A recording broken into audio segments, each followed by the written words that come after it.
Good intentions make men feel safe, and that is where the problem is. Many men believe that if their motives are clean, the outcome will be fair.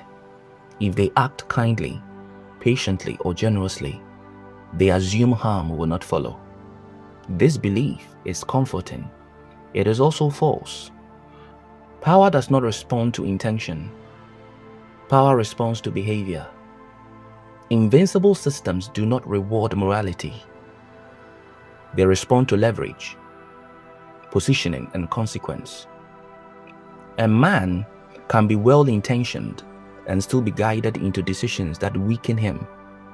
He can be generous and still be exploited. He can be patient and still be displaced.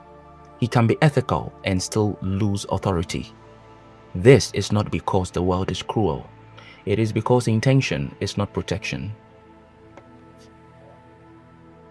Good intentions operate internally. Power operates externally. A man may not know his heart is clean, but no system reads his heart. Systems respond to what a man tolerates, reinforces, and allows. That is why men who lead with intention instead of perception are often shocked later in life. They say, "I didn't mean for this to happen," or "I was only trying to do the right thing." But intention does not stop consequences. In fact, good intentions often increase vulnerability because they lower vigilance. A man who believes his virtue protects him stops tracking influence. He assumes fairness will emerge naturally. It does not. Power follows clarity, not goodness. Another danger of good intentions is that they are easily used against men. When a man identifies strongly with being kind, reasonable, or supportive, those identities become leverage points. He is less likely to assert boundaries because he does not want to contradict his self-image. He hesitates to say no because refusal feels like betrayal of who he believes he is.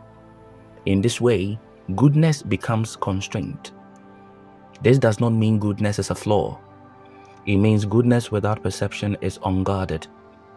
Men are often taught that having the right intention makes them safe from manipulation. In reality, it often makes them predictable. Predictability is useful to systems that shape behavior quietly. A man who will always do the right thing can be guided by defining what right means in a moment. That is how moral framing works. Instead of arguing facts, the system appeals to character. It does not say, "You must." It says, "A man like you would understand." And the man complies not because he agrees, but because his identity is being invoked. This is not exploitation in the dramatic sense. It is alignment engineering. Good intentions also weaken men when they replace accountability.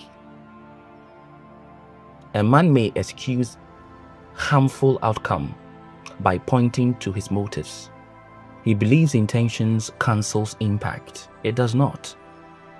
Intention does not repair damage. It does not restore boundaries. It does not undo conditioning.